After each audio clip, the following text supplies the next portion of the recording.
Hi friends, welcome back to Manju's മാത്സിൻ്റെ പുതിയൊരു ക്ലാസ്സിലേക്ക് എല്ലാ കൂട്ടുകാർക്കും സ്വാഗതം. ഓക്കെ, നമുക്ക് ക്ലാസ്സിലോട്ട് കടക്കാം. ആദ്യത്തെ ചോദ്യം, ഇക്കൂട്ടത്തിൽ പോസിറ്റീവും നെഗറ്റീവും അല്ലാത്ത സംഖ്യ ഏത്?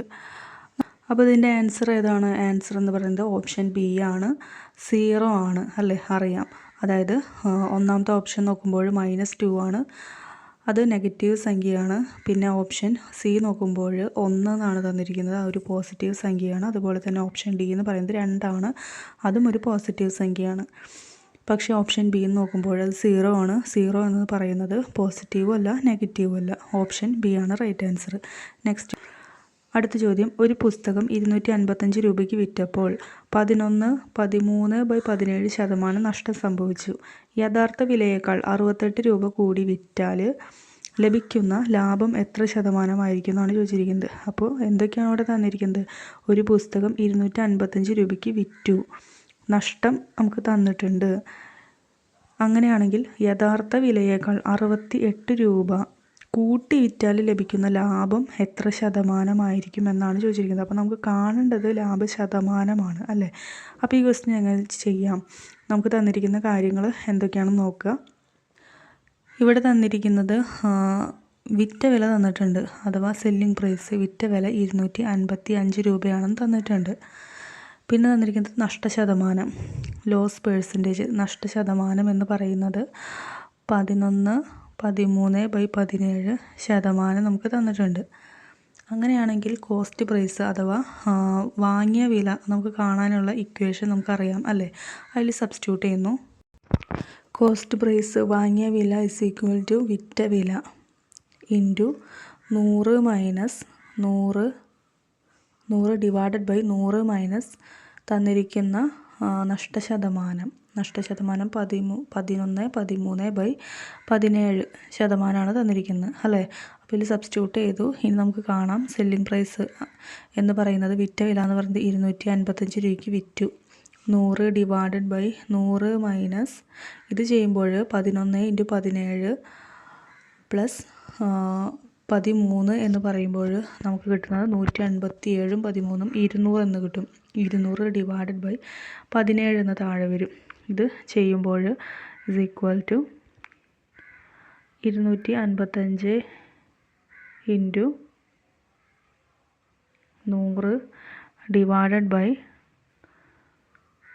1700 മൈനസ് 200 എന്ന് വരും, ഡിവൈഡഡ് ബൈ 17. അത് ചെയ്യുമ്പോൾ 1500 ഡിവൈഡഡ് ബൈ 17 എന്ന് വരും, = 255 ഇൻറ്റു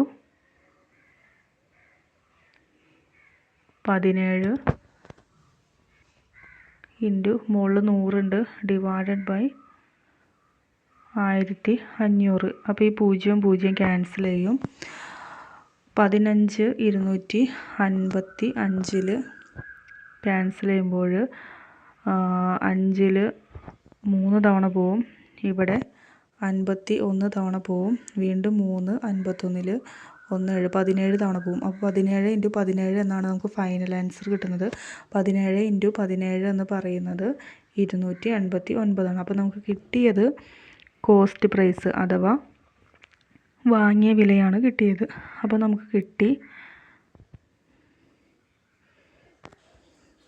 നമുക്ക് കിട്ടി കോസ്റ്റ് പ്രൈസ് അഥവാ വാങ്ങിയ വില എന്ന് പറയുന്നത് 289 ആണെന്ന് നമുക്ക് കിട്ടി. ഇനി നമ്മളോട് കാണാൻ പറഞ്ഞിരിക്കുന്നത് 68 രൂപ കൂട്ടി വിറ്റ് കഴിഞ്ഞാൽ ലഭിക്കുന്ന ലാഭശതമാനമാണ് നമ്മളോട് ചോദിച്ചിരിക്കുന്നത്. അപ്പോൾ നമ്മൾ 68 രൂപ കൂട്ടി വിൽക്കുകയാണ്, അതായത് 289ൻ്റെ കൂടെ 68 രൂപ കൂട്ടി വിറ്റപ്പോൾ എത്രയും 357 എന്ന് കിട്ടും. ഇനി വിൽക്കുന്നത് ഈ വിലയ്ക്കാണ്, 357 രൂപയ്ക്കാണ് നമ്മൾ ഇനി വിൽക്കാനായിട്ട് പോകുന്നത്.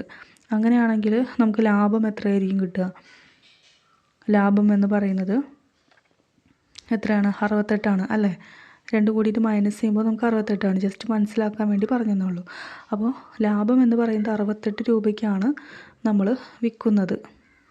ഓക്കെ, 68 രൂപ നമ്മൾ കൂട്ടിയിട്ടാണ് വിൽക്കുന്നത്. അപ്പോൾ നമുക്ക് ലാഭശതമാനമാണ് കാണേണ്ടത്. ലാഭശതമാനം കാണാനായിട്ട് നമുക്കറിയാലോ, ലാഭം divided by cost price into 100 substitute ചെയ്താൽ മതി. അപ്പോൾ ഇതിൽ സബ്സ്റ്റിറ്റ്യൂട്ട് ചെയ്യുമ്പോൾ ലാഭം എന്ന് പറയുന്നത് 68 ഡിവൈഡഡ് ബൈ വാങ്ങിയ വില എന്ന് പറയുന്നത് 289 ഇൻറ്റു 100 സബ്സ്റ്റിറ്റ്യൂട്ട് ചെയ്യുന്നു. ഇത് ക്യാൻസൽ ചെയ്യാനുള്ളത് നമ്മൾ ക്യാൻസൽ ചെയ്യുകയാണ്. 289 17 തവണ പോവും, 68 4 തവണ പോവും. അപ്പോൾ നമുക്ക് കിട്ടുന്നത് 400 ഡിവൈഡഡ് ബൈ 17 എന്നാണ്. ഇനി 400 ഡിവൈഡഡ് ബൈ 17 ചെയ്യുമ്പോൾ നമുക്ക് കിട്ടുന്നത് 23.9/17%. നമ്മുടെ ആൻസർ എന്ന് പറയുന്നത് ഓപ്ഷൻ സി ആണ്. ഓക്കെ, നമുക്ക് ജസ്റ്റ് ഒന്ന് നോക്കാം എങ്ങനെയാണ് 23.9/17% കിട്ടിയെന്ന് നമുക്ക് നോക്കാം.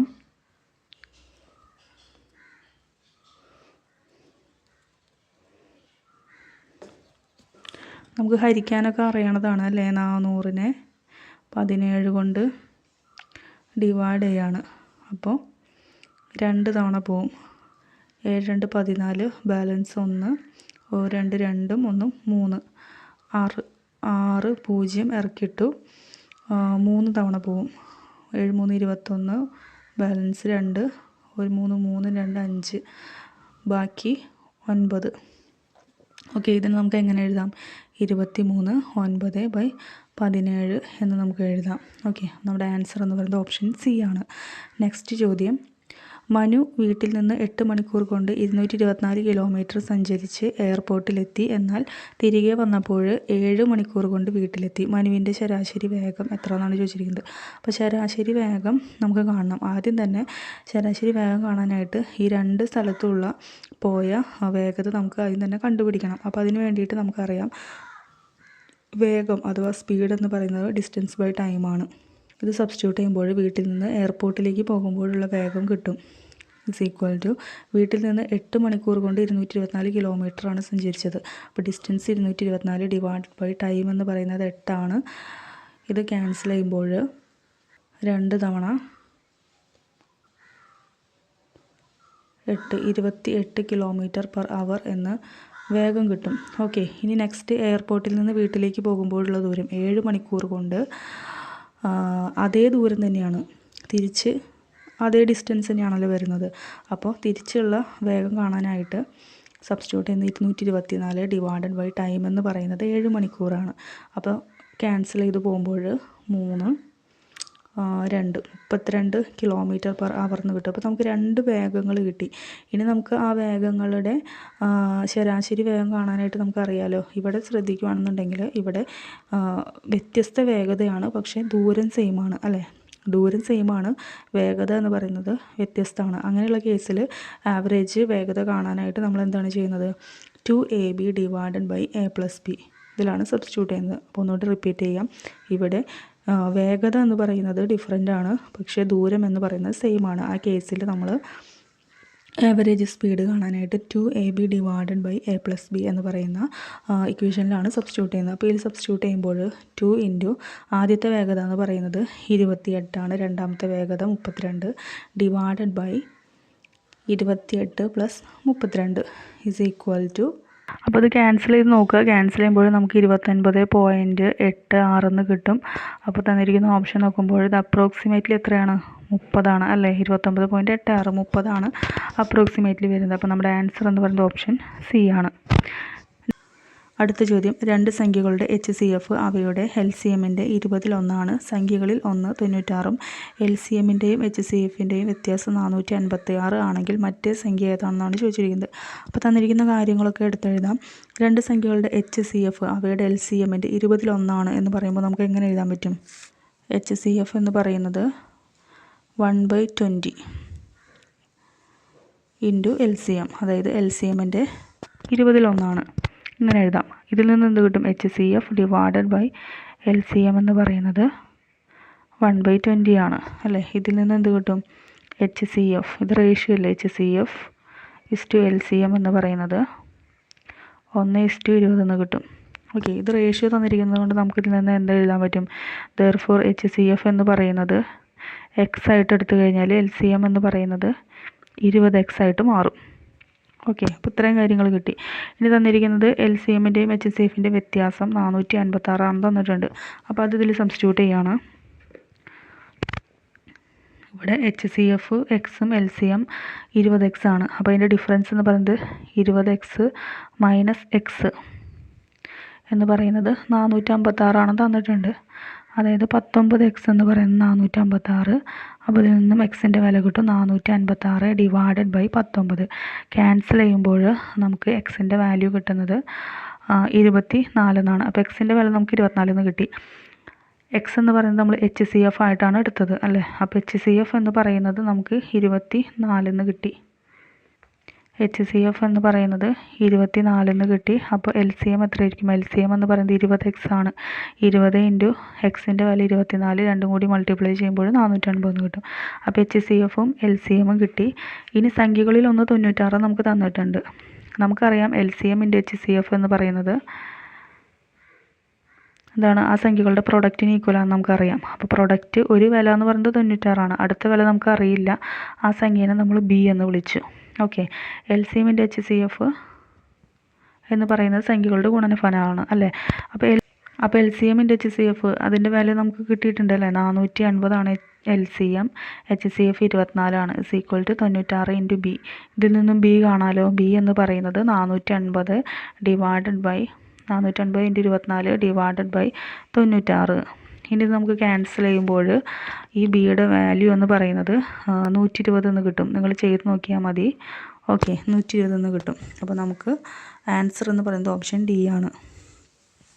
ഒരു കടയുടെ നിർമ്മാണം 35 ദിവസം കൊണ്ട് പൂർത്തിയാക്കണമെന്ന നിബന്ധനയോടെ 28 പേരെ നിയോഗിച്ചു. എന്നാൽ നിർമ്മാണ ജോലി 20 ദിവസം കൊണ്ട് പൂർത്തിയാക്കണമെങ്കിൽ കൂടുതലായി എത്ര പേരെ നിയോഗിക്കേണ്ടി വരും? അപ്പോൾ ഇവിടെ തന്നിരിക്കുന്നത് ഒരു കടയുടെ നിർമ്മാണം 35 ദിവസം കൊണ്ട് പൂർത്തിയാക്കാനായിട്ട് 28 പേര് നിയോഗിച്ചു.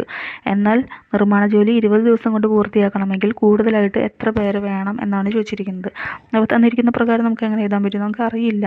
20 ദിവസം കൊണ്ട് ജോലി പൂർത്തിയാക്കാനായിട്ട് വേണ്ട ജോലിക്കാരുടെ എണ്ണം നമുക്കറിയാത്തതുകൊണ്ട് അതിന് നമ്മൾ X എന്ന് വിളിച്ചു. അപ്പോൾ X ആൾക്കാരാണ് 20 ദിവസം കൊണ്ട് പൂർത്തിയാക്കാൻ വേണ്ട ജോലിക്കാരുടെ എണ്ണം നമ്മൾ എടുത്തു. തന്നിരിക്കുന്നത് നമ്മൾ സബ്സ്റ്റിറ്റ്യൂട്ട് ചെയ്യാണ്. 35 ദിവസം കൊണ്ട് 28 പേർ ചെയ്യുന്ന ജോലി, 35 ദിവസം കൊണ്ട് 28 പേർ ചെയ്യുന്ന ജോലി എന്ന് പറയുന്നത് 20 ദിവസം കൊണ്ട് X പേർ ചെയ്യുന്ന ജോലിക്ക് ഈക്വൽ ആണെന്ന് കിട്ടും. ഓക്കെ. അപ്പോൾ ഇതിൽ നിന്നും എക്സിൻ്റെ വില നമുക്ക് കാണാമല്ലോ. അതായത് 35 ദിവസം കൊണ്ട് 28 പേർ ചെയ്യുന്ന ജോലി എന്ന് പറയുന്നത് 20 ദിവസം കൊണ്ട് X പേർ ജോലി ചെയ്യുന്ന ആൾക്കാരുടെ എണ്ണത്തിന് ഈക്വലാണ്. അപ്പോൾ നമുക്ക് ഇങ്ങനെ എടുത്ത് എഴുതാം. ഇതിൽ നിന്നും എക്സിൻ്റെ വില കിട്ടുമല്ലോ. X എന്ന് പറയുന്നത് 35 ഇൻറ്റു 28 ഡിവൈഡഡ് ബൈ 20 എന്ന് കിട്ടും. അപ്പോൾ ഇത് ക്യാൻസൽ ചെയ്യുമ്പോൾ നമുക്ക് കിട്ടുന്നത് 49 എന്നാണ്. ഓക്കെ. അപ്പോൾ 49 പേരാണ് 20 ദിവസം കൊണ്ട് പൂർത്തിയാക്കാനായിട്ട് വേണ്ട ജോലിക്കാരുടെ എണ്ണം. കൂടുതലായിട്ട് വേണ്ട ജോലിക്കാരുടെ എണ്ണം കാണാനായിട്ട് നമ്മൾ എന്ത് ചെയ്താൽ മതി? ഈ 49 നിന്നും ഇപ്പോൾ 28 പേരുണ്ട് അല്ലേ.